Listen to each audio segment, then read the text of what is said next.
most personal. No, because it is not just God giving a man a prophecy and a man going out and giving that prophecy. It's not even like Jeremiah where he was told to go out and say something and he did, and then we walk through all of the human penalty he had for actually saying it. This is, Hosea's life was designed to be a manifestation of what he was actually prophesying. He was told to go and marry Gomer because of the adultery of the nation. And how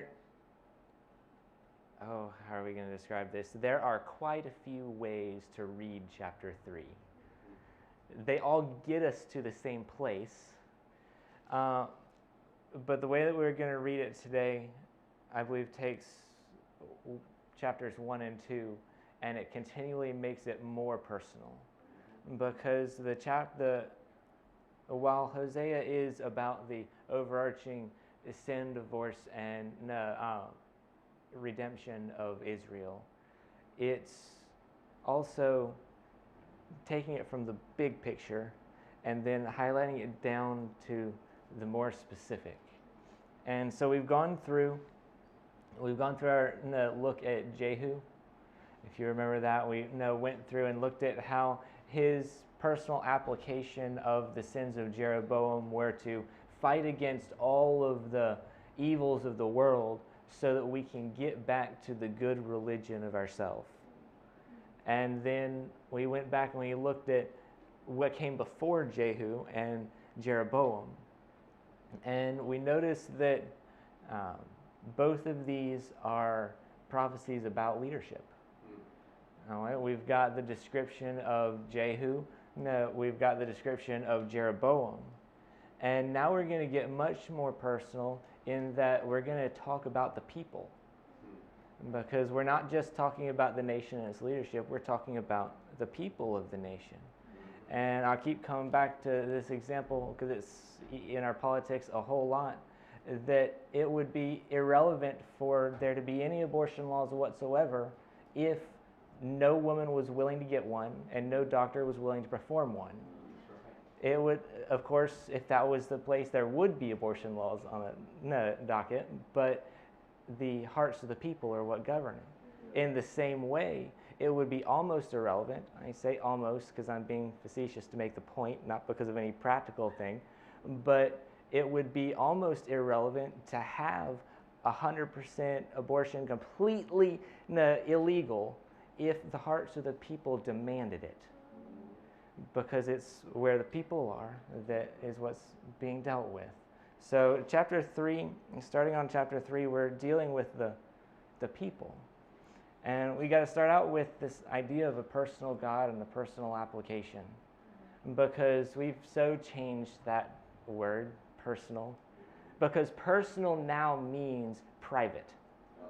This is, if I say, oh, that information, that's personal. That's a nice social cue for you're not supposed to know that and I don't want to tell you. All right? Or we have this other description of personal, which sort of goes hand in hand with it, is that it's mine. Imagine if I described my marriage walk as something that was mine and had no, I talked about it terms only in reference of how it affected me and what I get from it, I benefit from it, without any reference to or even acknowledgement that there's another person involved that's affected by it. That there's this mutual thing going on. No, it's my personal spiritual walk. It's my good encouragement. It's how I get myself through the day. Whenever I've had a bad day, I go and I read these verses and I pray this prayer and I do these things and I feel better about myself. And where I was feeling depressed and not sure about what the future holds, now I can have more faith and more hope that the future really is going to lead to something good. And we describe this personal spirituality not as one part of a two-part whole, but we describe it as this private, distant thing that nobody, not even God really, is really able to touch, that I just draw on for myself. And this whole book, he's just blowing that idea of personal out of the water. The idea of personal is not private.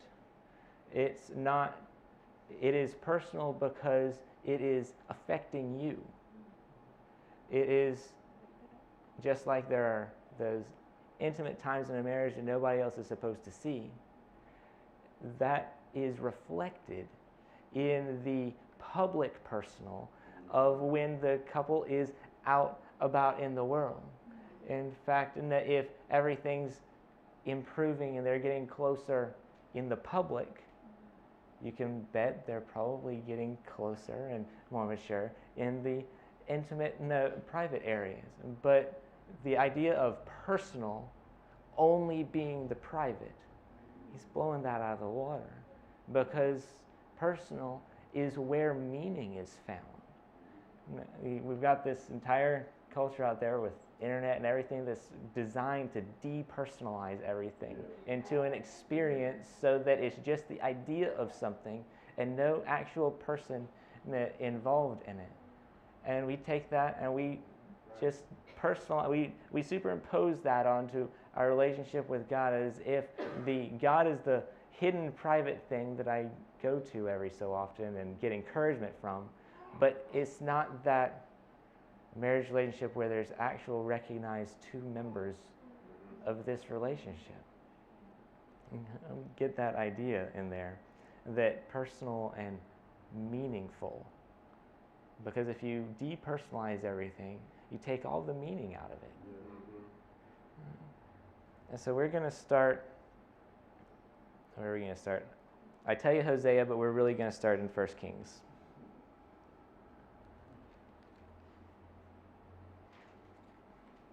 Jeroboam is an interesting individual. Where am I starting? Because there was a reason that God chose Jeroboam to give him the kingship of Israel. Anybody know what that reason was? It might have been a while since you've read it. It specifically outlines it. Because Jeroboam was a champion for the people. Jeroboam was one who was fighting for the rights of the people to worship God. He was a revolutionary, you might say, because as we've described with Solomon's reign, as he did his descent into overbearing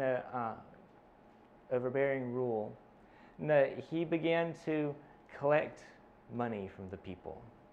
And this money from the people would go, and it was said to build the house of the Lord, the house of the king, and I'm going to butcher this lady's name, Milbin?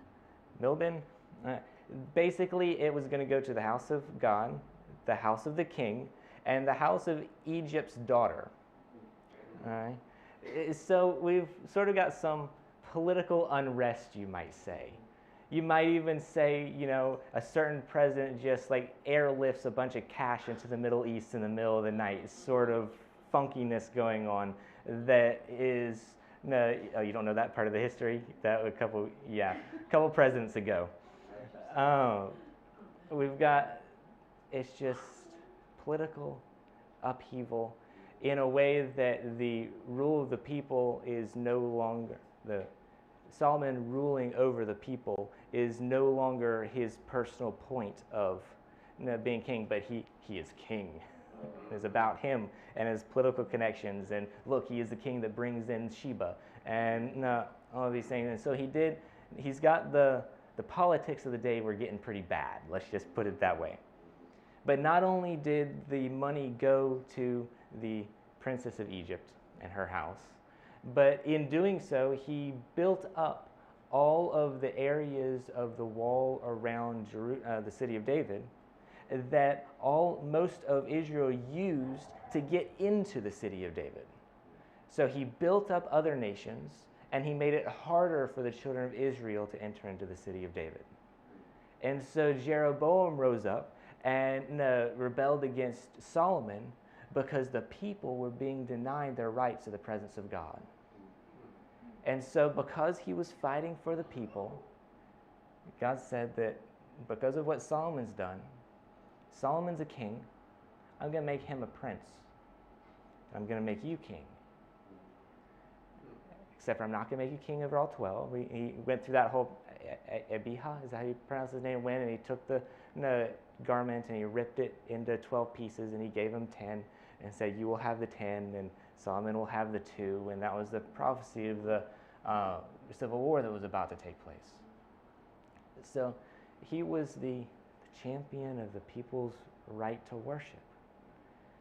It just would have been a really good idea if he had had a really good grasp on what it was the people wanted to worship. Because after we get there, and okay, Solomon's died, Rehoboam has taken Solomon's place. And we get to 1 Kings, let's see. Let's just read chapter 12, starting in verse 10. And it says, and the young men that were grown up with him spake unto him, saying, thus shalt thou speak unto this people, that spake unto thee, saying, thy father made our yoke heavy, but thou makest it lighter unto us. Thus shalt thou say unto them, my little finger shall be thicker than my father's loins. And now whereas my father did lade you with a heavy yoke, I will add to your yoke. My father has chastised you with whips, but I will chastise you with scorpions. That's Rehoboam. I'm not going to be able to pronounce names today. And getting very bad advice that we find out in the next couple of verses that he takes. So Jeroboam and all the people came to Rehoboam the third day, as the king had appointed, saying, come unto me again the third day. And the king answered the people roughly, and forsook the old men's counsel that they gave him, and spake to them after the counsel of the young men, saying, my father made your yoke heavy, and I will add to your yoke. My father also chastised you with whips, but I will chastise you with scorpions. Wherefore the king hearkened not unto the people, for the cause was from the Lord, that he might perform his saying, which the Lord spake by Ahijah the Shilonite unto Jeroboam the son of Nebat. All right, so we've got prophecy going forth, and the kingdoms are about to be split. But this is how it happens. All right. So when all of Israel saw that the king hearkened not unto them, the people answered the king. The people's voice, answered the king. What portion have we in David? Neither have we inheritance in the son of Jesse. To your tents, O Israel. Now see to thine own house, David. So Israel departed into their own tents. But as for the children of Israel, which dwelt in the cities of Judah, Rehoboam reigned over them. And you say, okay, what does that mean? This is a little culturally distant from us, right? If you go back, there's quite a few Jewish commentators, but he basically said it this way. The children of Israel rejected 3 things during the reign of Rehoboam: the kingdom of heaven, the kingdom of the house of David, and the holy temple. And that's what's going through here. They didn't just reject having a king. They rejected the promise of the Messiah and the lineage that the Messiah would come through. And they rejected the practical worship of God. And that was the point from the people's perspective. That was the point of the split. That, no, because of this wicked ruler, we will abandon God. Right. And we've got this description. All right, let's jump back over to Hosea.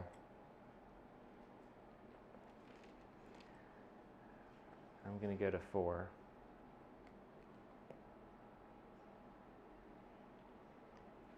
So we've got time and history, and we've gone over a lot of that. And this is the end result of a people who have constantly fought to not to have to deal with their God anymore. But at the same time, as we've been going over, this is a people who have fought to not to have to deal with their God anymore, to abandon the hope of the Messiah, to have no more need to have any dealing of personal sin, but they still wanted to be the people of God. And so we describe what that leads to. It says, "Hear the word of the Lord, ye children of Israel.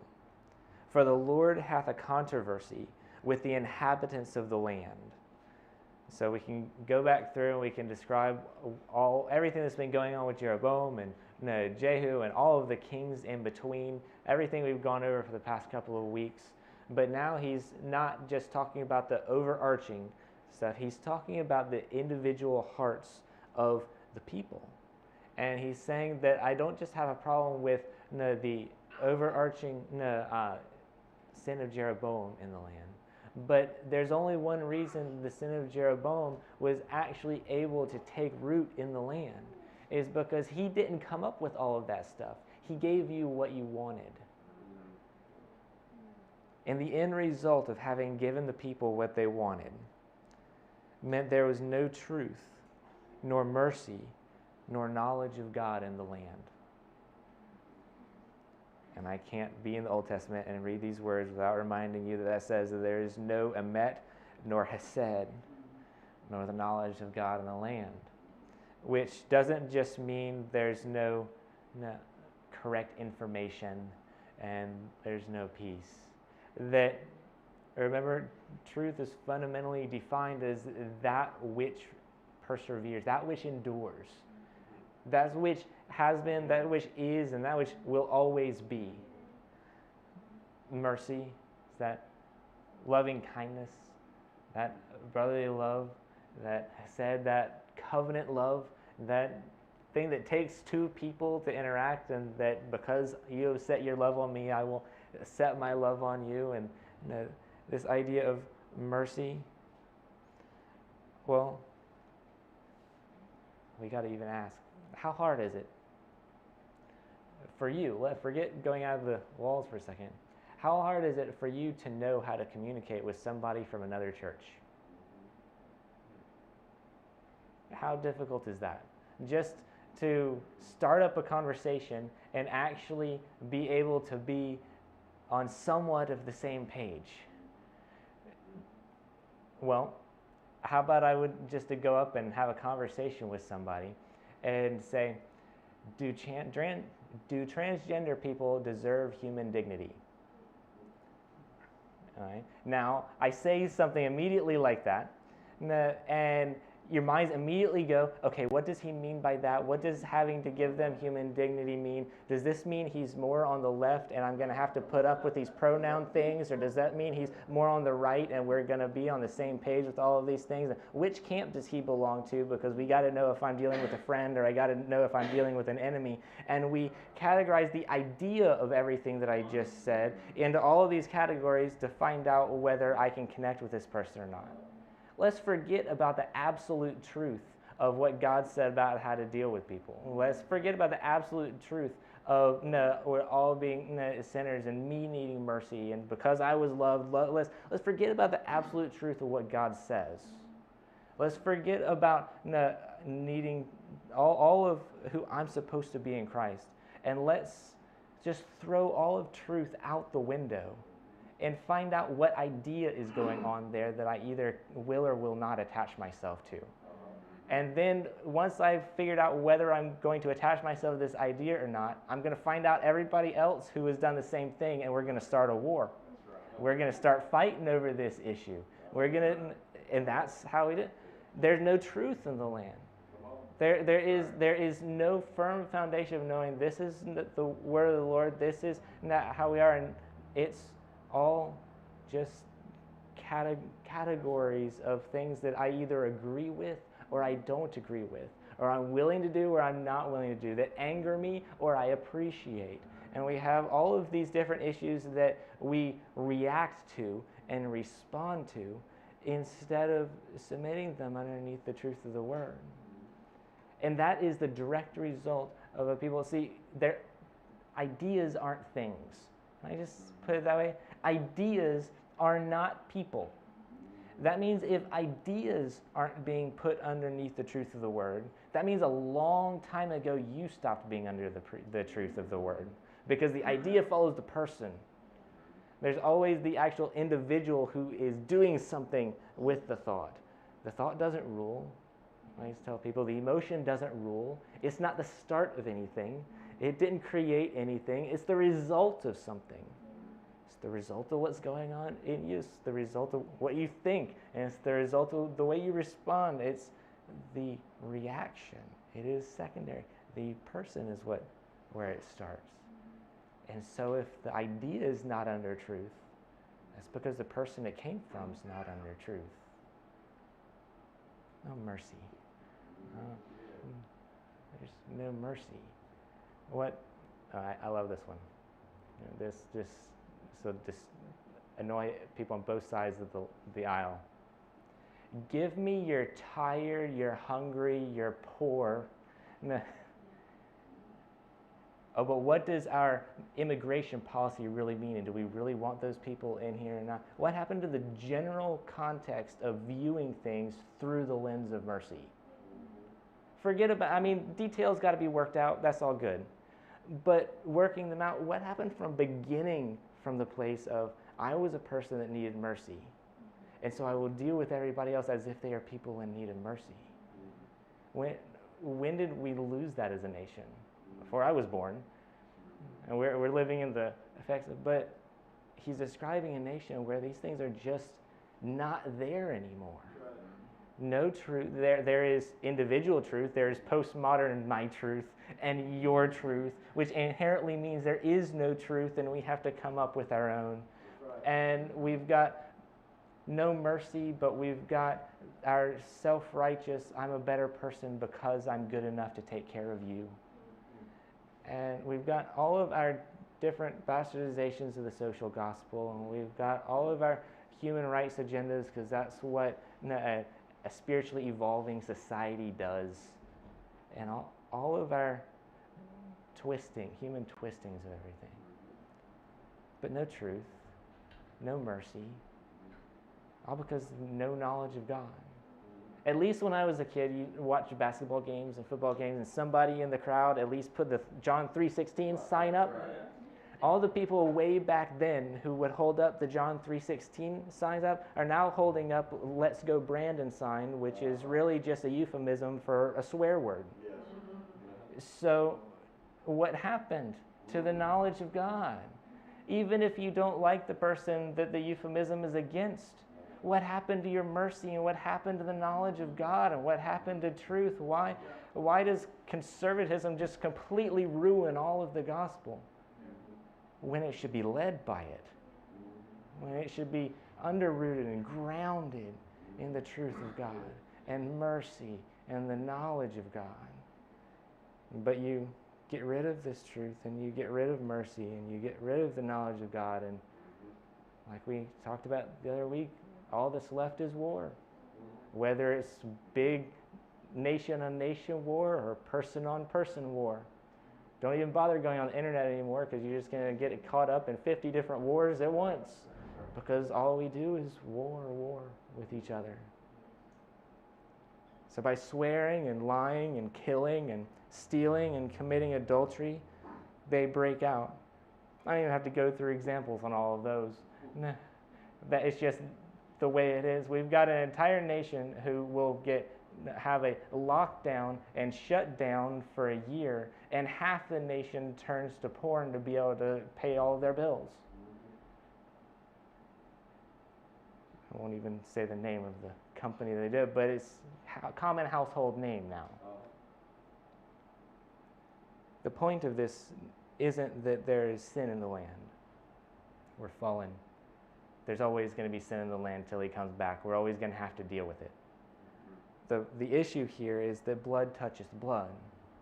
The issue of the fact is that there's so much sin in the land that there is no need for redemption. There is no need for sin being taken care of and dealt with. There's no need for the truth. There's no need for the mercy, and there's no need for the knowledge of God from the people's perspective. They're not actually going for it. They're not pursuing it. They don't personally see that they need it. They don't want it. They don't go after it as a means to solve the issues that are in front of them. The Word of God is no longer the answer to the sin that is in front of them. So much so that the sin that is in front of them has grown so much so that the death and consequences of this sin overlap that one. And they don't even, the idea is If you remember the Old Testament description of murder, how the blood cries out from the ground. This blood touching blood would mean the blood of this murder physically overlaps the blood of that murder, so much so that the land is just full of the death and the consequences of sin, so much so that you'd have to go in and you'd have a hard time differentiating this sin from that sin and this consequence from that consequence. They overlap and they meld, and somebody comes in with all of these emotional and social and familial problems, and you get in and you try to start helping, and it's not because of this one sin. It's because of the combination of these 10 that's been going on between these 4 different people, and it's just a mess. That's what we're describing here. That's the end result of a nation who no longer needs the authority of God, no longer needs the promise of God, and no longer needs the mercy of God,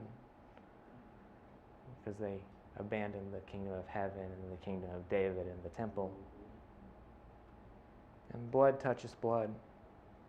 Therefore shall the land mourn, and everyone that dwelleth therein shall languish, with the beasts of the field and with the fowls of heaven. Yea, the fishes of the sea also shall be taken away. And we start with just a basic description of consequence, and we work our way to judgment. Because we want to say that if the land mourns, that's automatically God's doing God's judgment on sin. No, mourning is just the practical reaction, it's the end result of sin. Remember, sin leads to death, right? Mourning is the result of death. Having something to mourn over is not God's judgment over sin. That's just you dealing with the end results of your sin. That's where judgment begins for it. God doesn't have to give you something to mourn over. Your sin will make sure you have plenty to mourn over on your own. So the land mourns. And once the land mourns, judgment starts coming up, because all of the goodness of God, all of the life, the joy, the peace, remember that last week? All of that is Him. It comes from Him. So when He backs off, it's amazing how long it takes us to even notice that it's not there. It's amazing how long you can go before you realize you're in a drought.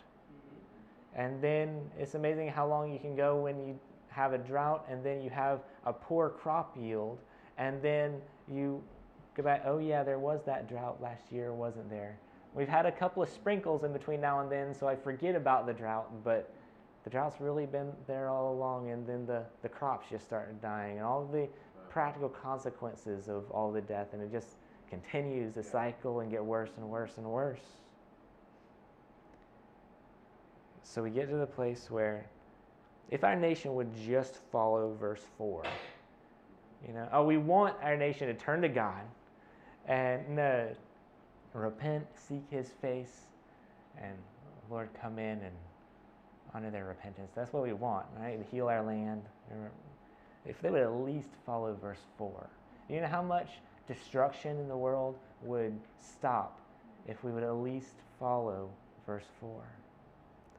Let no man strive or reprove another. For thy people are as they that strive with a priest. Put that into modern English. Judge not, because you will not be judged. If you would just stop judging the person next to you and acknowledge that you have no ability to judge the person next to you, because you won't deal with the priesthood, because you won't deal with the Word of God being applied personally in your life, you have absolutely no standing and absolutely no discernment whatsoever about the person sitting next to you. And we like to think that we have this personal walk with God, and that because I've got the personal walk with God, I've got this discernment, and I can judge others fine. But you won't deal with God. Stop judging others. Let no man strive or reprove another. Just manage your own affairs, not the person sitting next to you. If we're going to that would stop half the wars right there. I would imagine all of the internet would be completely silent if people would just stop judging everybody else and realize that they need to be in the presence of God themselves before they can help anybody else. All right, let's see. Go back to our politics. at least the politics of the day. Because remember, the point was that they were under Solomon, and it was getting overbearing. And so God was going to separate. He said he was going to make Solomon a prince and make Jeroboam the king. And then the people's heart turned and says, we want to have nothing to do with the authority of heaven. We want to have nothing to do with the hope of the Messiah. And we want to have nothing to do with God dealing with sin. And so they turned around and went. Now, I'll read that again. It says, so when all of Israel saw that the king hearkened not unto them, the people answered the king, saying, what portion have we in David? Neither have we inheritance with the son of Jesse. So David was the king line physically. The inheritance of the son of Jesse was the promise of the future Messiah. And it says, to your tents, O Israel, which replaced the word tents with gods. Because they're a reference to, I'll use that big word, the teraphim. We'll get to that. And the household gods. It's basically rejecting the temple for the household gods. So he says, we have nothing to do with David. We have nothing to do with a human throne. We have nothing to do with the Messiah and the coming throne. And we have nothing to do with the temple, but we will all go to our own personal God. So Israel, get you to your tents. Now, see to thine own house, David. We're out. This is not the first time this has happened. This is not the first time in history this attitude has presented itself. No, I'll let you read the whole chapter later on your own. Hint, hint. Read the chapter later on your own. 2 Samuel 20. Just read the first 2 verses. And there happened to be there a man of Belial. We're in the middle of the end of David's reign, where the sword did not cease from his house, from the curse from his sin earlier, and he's just fought one battle, and he's coming back home, and he's getting ready to have another battle presented right to him. And there happened to be a man of Belial, whose name was Sheba, the son of Bichri, a Benjamite.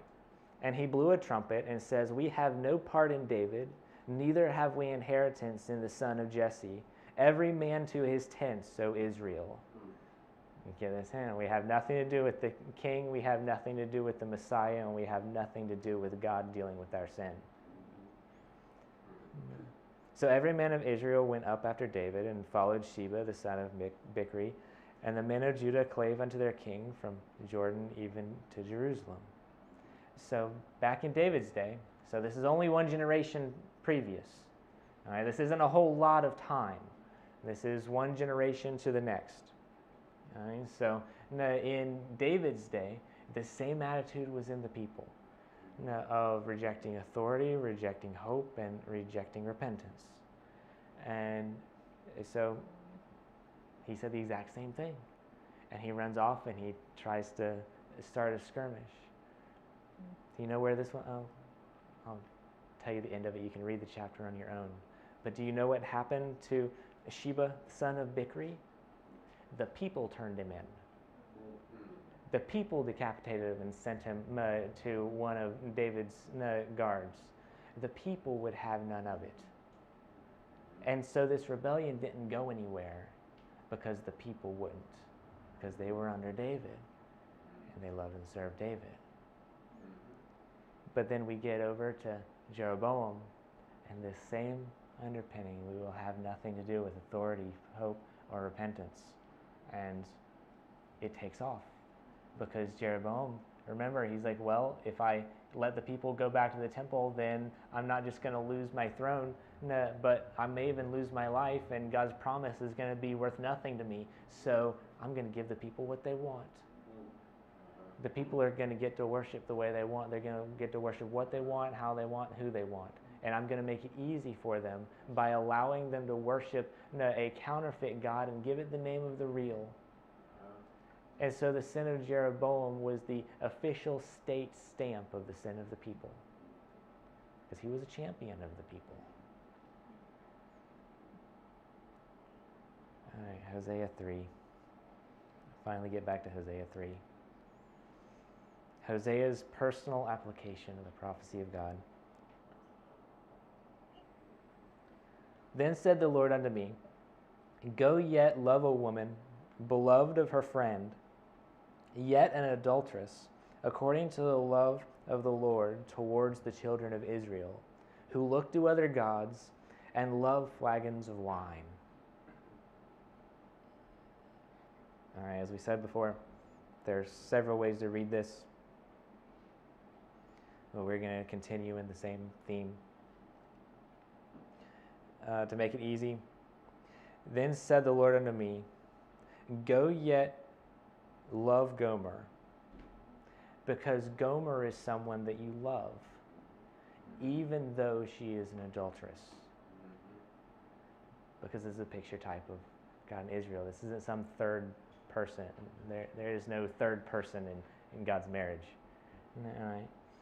So the description is, you know that Gomer is an adulteress. All right. That in the first chapter, he was told to go and marry a harlot. So he goes and marries a harlot. He's not talking about go and love a harlot because she's a married woman to Gomer. All right? This doesn't say go and marry a different woman.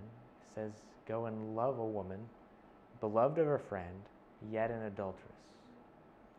So this is Gomer, who's already married and who was a prostitute and is now an adulteress. As we've gone through, you can go back and read chapter 1 and chapter 2 about how she never stopped from her other lovers' beds. But she went from the prostitute harlot role to being married, to continuing with those same people, but now as an adulteress. And Hosea had honored God, and he loved his wife. And she kept playing the adulteress. So he's now saying, we're making this from big picture to more and more personal. It was go and take a prostitute for your wife and have children with her. And he did that. If that wasn't personal enough, as if God's telling you who it is that you should marry, not through knitting your hearts together and loving, but just go out there and find the worst person you can and marry her. Basically what he said. And now it's not that distant thing. It's not the go set your love on somebody out there. Now it's in your household. And there's this adulteress in your household. And so she is, because you love her, she's loved as a friend. I opinion in marriage who would say that their spouse wasn't their best friend. It's how close a husband and a wife are supposed to be. And that friends, lovers, intimate partners, it's not just a contractual relationship. It's not just an emotional relationship. It's not just a sexual relationship. It's also a social relationship. There's a friend. There's a bond. There's a unity there. So here was Gomer, an adulteress, former prostitute turned adulteress, and her husband loves her. So he's saying, go to your wife and love her, even though she's an adulteress. Love her, love a woman who is beloved as a friend. So you already love her as a friend, so go love her. This is the description of God to Israel. This is the description of God to his people. Because as we went over last week, as I go over all this history, I just hope the Holy Spirit makes it personal for now, because we're talking about God and the church. Yet an adulteress, love her according to the love of the Lord towards the children of Israel, who look to other gods and love flagons of wine. And so just like we started off with the rebellion and casting off of the kingdom of heaven, the kingdom of David, and the temple, we cast that off, and then that was the root of the heart of sin in the people. And that takes time and behaviors and consequences for it all to blossom and the quality of life, and it just declines. All the destruction just comes out. But that takes time for the fruit of sin to actually manifest itself, and then all of the results of having the fruits of sin to manifest themselves. That takes time. So we've gone through and we see in chapter 4 the consequences, the long-term consequences of what was that root. So we've got this in the same manner of decline. We have this other decline that's going on all the way back, well, in all of time. But the first time it's really mentioned in the Bible is with Rebekah. We've got this issue of household gods. And that's really the core of a lot of this. But household gods, let's see, I'm going to try to combine two different ideas, because I'm going to boil it down to two ideas and combine them. But there's a lot on this in the Old Testament. Remember how we talked about Esau and why God hated Esau? And it wasn't just that he was hungry. And it wasn't just that he traded something that was valuable for some food. But what it was that he traded meant that he was rejecting the priesthood, because it was his, not inheritance, it was his birthright. He was the oldest son. He was going to be the next priest in the line of the family. He rejected that role for human satisfaction, which is why God hated Esau, because he despised the priesthood role between being that person standing between God and his family. And so we've got this idea that I just want to highlight that idea of the birthright, the authority of God being the strength of the house, and how much that is valued and important to God, and how we treat that is valuable to God too. God pays attention to how you treat the importance of the authority of God in the house. Right? So what these household idols were, that is the very first thing they replaced. The birthright, the authority of the house. This was the reason why the first time we hear about them was Rebekah stealing the teraphim from her father Laban and running away with them, meaning that she was stealing the authority of the house, she was stealing the birthright of the house, and because she took them, she was now in charge of everything Laban owned after Laban passed. That was the human idea. It was the authority. She stole the birthright. All right? But so you see this idea of the birthright of the priest of the house, the authority of God, having been in the heart of the people, transferred from the Lord God to a little idol, all right, to a little golden statue. And it started out as a little golden statue, and in a bit we'll get to what it actually turned into. But no, that's where it started. It started out in the heart of the people, knowing that we know that we must have authority. We must have power, and we must have control and ownership and leadership, but it will be demanded to come from us and not from him, because we will submit to ourselves, but we won't submit to him. So who look to other gods, not just in that the way that atheists will mock religion, say, oh, we want rain, so they will do a rain dance, and whatever the thing they need, they will just deify the thing they need, and they will deal with it. That's not what we're talking about here. We're talking about a complete, in terms of that personal meaning of who I am and what gives strength to the house, what I look to, what truth I submit myself to. We traded it from the Word of God to an image that I would create, and that would be the authority of the house now. And love flagons of wine, because there's this little nagging issue that the spiritual realm exists.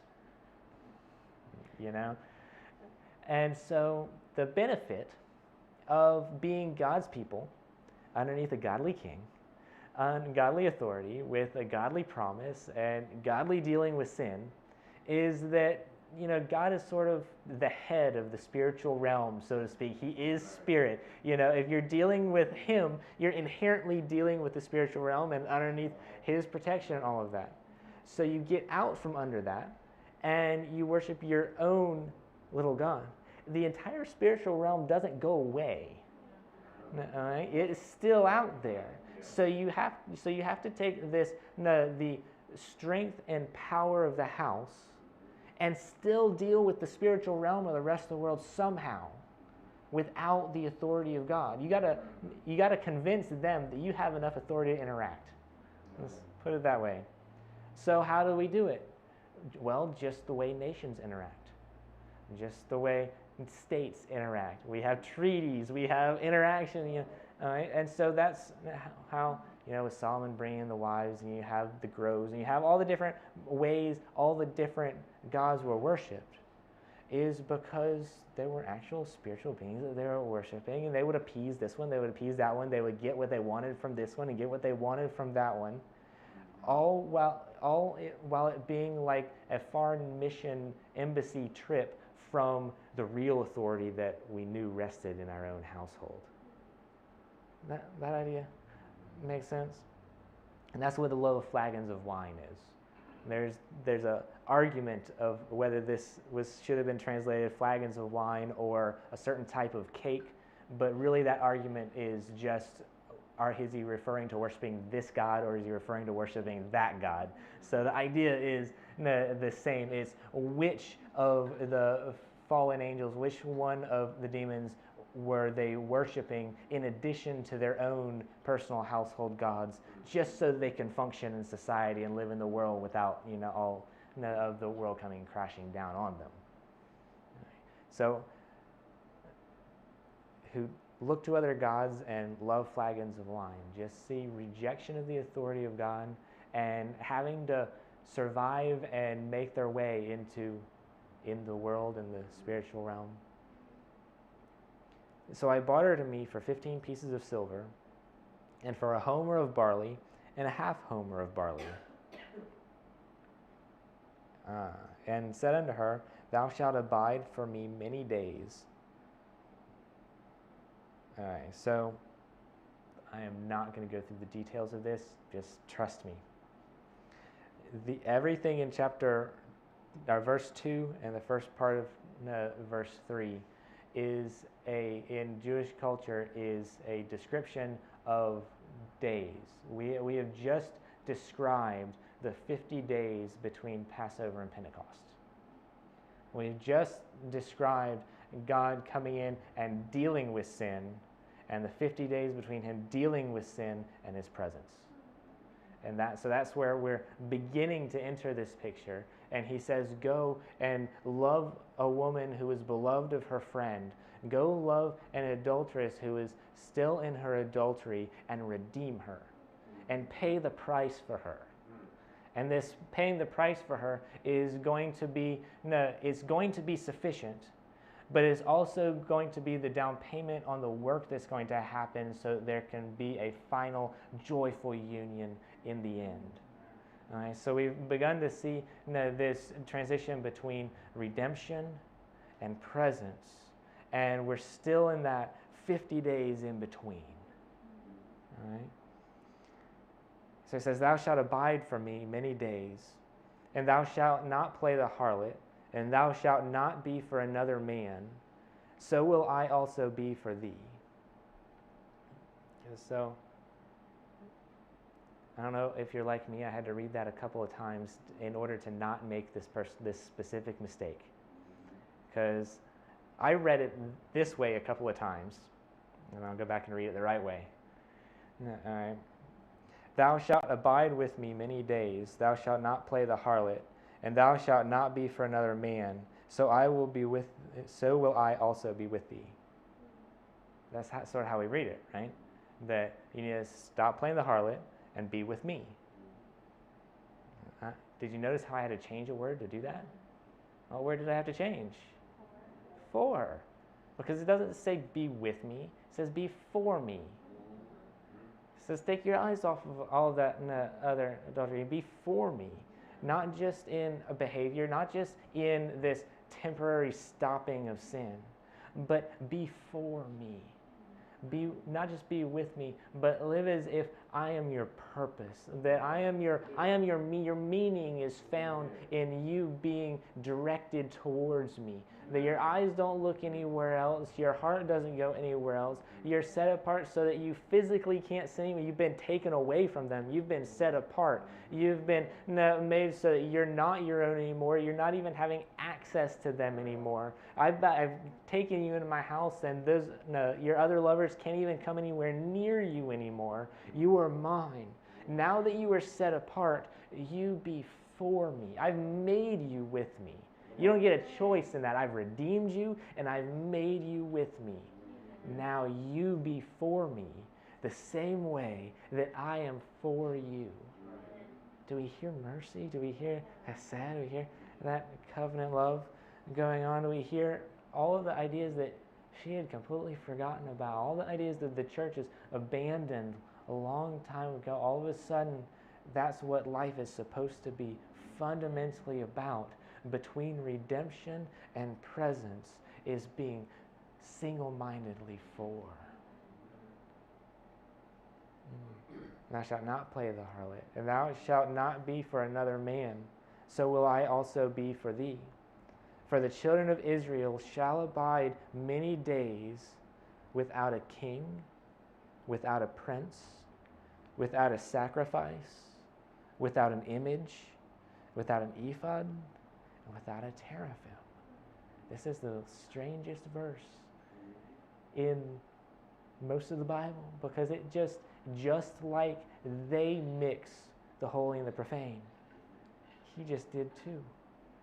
It means that you rejected the king, so you're going to be without one. You rejected the prince, so you're going to be without one. We'll keep going on down here. The children of Israel shall abide many days without a king. Obviously, this specific prophecy is for the 70 years they would be taken in captivity. But the end of this has not been fulfilled in Israel yet, because they still have not acknowledged Jesus as Messiah.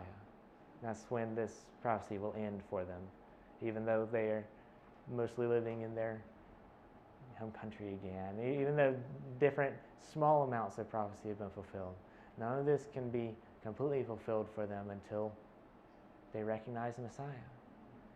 I don't know if y'all have seen, there's this big wall over there they come to, and they come in and they wail at the wall, and they pray to the wall, and all this stuff, because they value their homeland, and they value their God. They just reject the Messiah that their God has sent, and thus rejecting their God. And so while they think they are achieving, they still need to honor the king. They'll be without a king, without a prince, without a sacrifice. Now we're dealing with sin. Now we're dealing with the blood sacrifice to cover sin, because finally there is no more sacrifice. God came, Jesus came, and he was the final sacrifice. There is no more sacrifice. That's part of the loving them while they were still an adulterous thing. That's still that mercy that he's given. And without an image. An image. They're not supposed to have an image. That's part of the Ten Commandments. There's supposed to be no image. So not only are they having to, everything they have rejected. I'm going to try to balance two things. Because when the Lord saves, he redeems and he restores so much over and above that which was lost. But there is still the experience of having rejected and lost it. As much as it's been restored, there's still a knowledgeable experience of what it means to be without, because it was cast off. All right? And he says that's going to be done not just with the sacrifice, but with the image. Everything that you left God for, you're not going to have access to anymore. And without an ephod, and without a teraphim, this is where it gets a little bit scary. Skip over ephod for a second. I think we all know what an ephod was. I'll cover that in a second. But I want to go back to that downward trajectory of sin, where it starts in the heart, and then when it blooms, life outside just gets worse and worse and worse and worse. Now, the days of Rebekah stealing the teraphim for Laban were long past. So this sin in the heart has had a long time to bloom. So we've gone from seeing the teraphim as the replacement household authority. We've seen it being God's replacement in a household. We've seen that I'm not God's man, I'm my man with here's the proof of my spiritual authority. And that's the beginning of the sin. Right. The end of the sin is because that's personal, that's private, that's me and my house. I still have to deal with this whole spiritual realm thing, which means I have to deal with the realm of prophecy, and I have to deal with the realm of being able to get information in the world that I can't see. So witchcraft calls that divination. All right. So, read this. Okay. It's a Jewish commentator from the 9th century. All right. His name was Perk Eliezer. All of the Hebrew commentaries are written in dialogue form. All right. So he says, what are the teraphim? And he's answering this question. What are the teraphim? They slay the firstborn of a man, cut off his head, pickle it with salt and oil, inscribe on a plate of gold the name of an unclean spirit, put that under his tongue, place it in a wall and light candles before it, pray unto it, and it talks to them. This is, we started with little gold idols, and we went to the end of ancestor worship to have a demonic voice in the wall with candles around it. That's how far it fell. But that's where they were. That they had rejected God so much that they had to give a human, physical, practical voice to the demonic to give them any insight into the spiritual realm. And the idea was it would just be there, and you would pay homage to it, and whenever you needed to know something, it would just talk to you. That was the divination of the day. Okay? So that's why it's not just saying your other gods. He's saying no ephod and teraphim. Because ephod was the priestly garment with the urim and the thummim of the way that God communicated to his priests. And so just like he says no more sacrifice and images, and no more groves, no more the images is going to refer to the external sacrifices and drunkenness and debauchery and the way they worship the spirits of the area.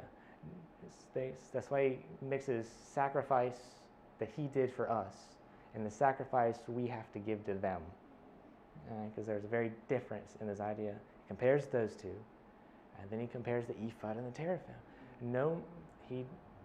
They're going into a time when there would be no more prophecy and no more human divination. That the spiritual realm would be closed to them for a long time. And it was.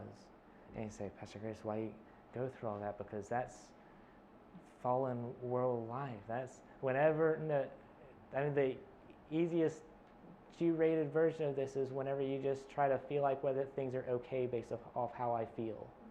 It's a fundamental, just basic version of divination of going, well, I just feel like things are bad because something feels wrong, so no, the things must not be okay. Or I don't like that this is going on, so I've got to do something to make myself feel better so that I know that everything's going to be all right.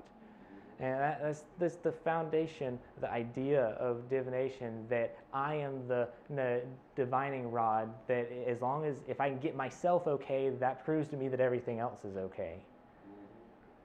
And then it just gets worse and worse from there, because as horrible as that description was that I read, stuff like that's been going on in America for decades. We can go into Louisiana. We can go into parts of South Carolina. The witchcraft has gone on for years and years and years. This is not fantasy that we're describing, but yet the church doesn't have truth, and it doesn't have mercy, and it doesn't have the knowledge of God. So don't be surprised that that's where it goes. Don't be surprised that there isn't anything on the Christian bookshelves except for the Christianity of fill in the blank for whatever pop culture story is there at the present. The theology of Harry Potter, or all that. You can go in and you can find books on whatever, the theology of the Game of Thrones. Whatever it is, I guarantee you can find somebody who's written about some redemption arc somewhere in the story and have Christianized it somehow, because we don't have anything else, because we left it a long time ago. So what's the point of all this? I'll jump to 5:15. This is what God's pushing towards. Of course, after 6, there's still a lot of prophecy and history that is given, but this is his stated end goal. I will go and return to my place till they acknowledge their offense and seek my face. In their affliction, they will seek me early. Because when I have lost everything that I have purposefully abandoned, and I have lost everything that I abandoned it for, and I have nothing, then will I turn my eyes towards God, to the hills, and I will know from whence my help comes from. It's the same as, thou shalt abide for me many days, and thou shalt not play the harlot. Thou shalt abide for me many days. Thou shalt not play the harlot. Thou shalt not be for another man, so will I also be for thee. I will go and return to my place till they acknowledge their offense and seek my face. In their affliction they will seek me early. So come, let us return unto the Lord, for he hath torn, and he will heal us. He hath smitten, and he will bind us up. After 2 days will he revive us, and the 3rd day he will raise us up, and we shall live in his light. You hear cross and resurrection. Then we shall know if we follow on to know the Lord. Do we hear that? This is what the church has abandoned a long time ago, because we somehow think that if I make a confession and a prayer, then that means I'm born again and the rest of life doesn't matter until the great by and by comes. No, the confession is only true if they continue in their faith. Not as a work, but as the reality of it, because you can get a man to say anything. All right? Once you get to a certain level of torture, you can get somebody to say anything you want. You give them enough reward, you can get a man to say anything that you want. What a man says is all but irrelevant compared to the drive of his heart. And he's trying to get them to the place where the drive of his heart matches the confession of their mouth towards the seeking of their God. Come and let us return unto the Lord, for he hath torn, and he will heal us. He hath smitten, and he bindeth us up. I remember there's I have no idea what time it is, by the way. That clock just doesn't exist. No idea how long I've been up here. That's dangerous. You can almost just sort of see when certain theologies changed. But it's been a while since I've read this, but it was sometimes people go through and do the Christian version of fact-checking different things pastors will say. And one of them was the idea that the shepherd's rod was for breaking the legs of the sheep who had gone astray, and then binding them up and carrying them back and taking care of them. You've heard that description several times. That is one of the most attacked, fact-checked biblical thing, and the article you would read on it would be pastors going to different farmers and shepherds and says it's something you would ever do, and of course they'd all gasp in horror about, no, I would never even consider doing that to my animals, and no, such a abusive, horrible concept. Well, here we are. He has smitten and he will bind us up because our legs are only taking us to some place that's going to kill us. And there's something important about the period of lameness that we don't value because it keeps us from ourselves and it gives us a time to have our eyes solely on Him. For He has smitten and He will bind us up. After 2 days He will revive us, and the third day He raises up and we shall live in His sight. Then we shall know if we follow on to know the Lord. So, church, has He raised you up? If so, are you following on to know the Lord? Because that's an if there. Yep. Then we shall know. He wants you to know. Yeah. Isn't that half the problem? That there is no knowledge of God in the land? He wants you to know. Then you shall know, if you follow on to know the Lord. His going forth is prepared as the morning, and He shall come unto us as the rain, as the latter and former rain unto the earth. We even read about that earlier in our declaration, because there's, I don't want to stop talking about it. What did He pay for? 15 pieces of silver, and for a homer of barley and a half homer of barley.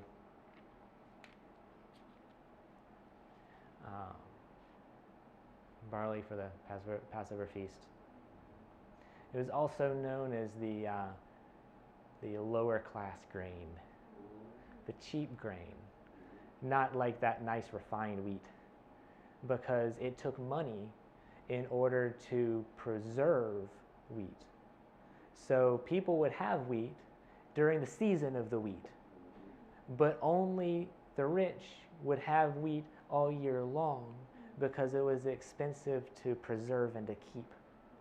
So barley was the low class, the lower social economic status grain because it was easier to keep. It was rougher, but it was easier to keep, and so you could always have some barley bread.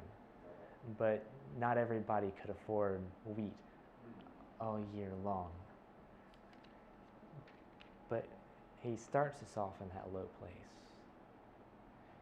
That's where you can't get any lower of a place than the grave and the road to the cross that led Him there. Oh, it was so precious. So precious. But He had to reach down so far, so low. So that was the cross and the grave was a low point. The lowest of the low points. The most important, most precious thing that could have been done. But He had to start in the place that could apply to everybody, rich or poor. But then ye shall know if you follow on to know the Lord, that He's got something prepared. He's got a house prepared. That's where He goes to prepare it. If it wasn't so, He wouldn't have told you. And He shall come unto us, not just with the former rain, not just with the low place that He came from, not just with the basic provision, but the latter rain, with that final presence. Because remember, this entire chapter 3 is that 50 days between redemption and presence. And He hides us. He hides us. You're supposed to hide in the cleft of the rock, but while you're supposed to hide in the cleft of the rock, He hides us so that we only see Him. So that if we would only be for Him, then we would know. The church doesn't know because it's been a long time since it's been only for Him. And He shall come unto us as the latter rain, or as the rain, as the latter and former rain unto the earth. Church, will you follow?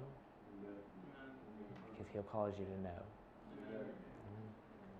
Thank you so much for joining us for this video message. We do hope it's been a blessing for you. Again, we invite you to reach out to us with specific prayer requests. We invite you to reach out to us, especially if the Lord has shown you that you are lost and you've prayed to be saved. We'd love to be a continuing blessing to you in your walk with the Lord. So please do reach out to us. We are open to emails, we're open to text messages, we're open to phone calls. And we do have a brand new location. We're excited to be in Paughtown, North Carolina, and if you are close to that area especially, we'd love to meet you in person. So please do reach out to us, and we would love to be help to you in planning your visit. And again, help us to continually reach people with these messages. If they're a blessing to you, please feel free to share them with friends, with family, with co-workers, with neighbors, with anyone who's right around you. Please do feel free to share these messages. And thank you again for listening, and may the Lord richly bless you.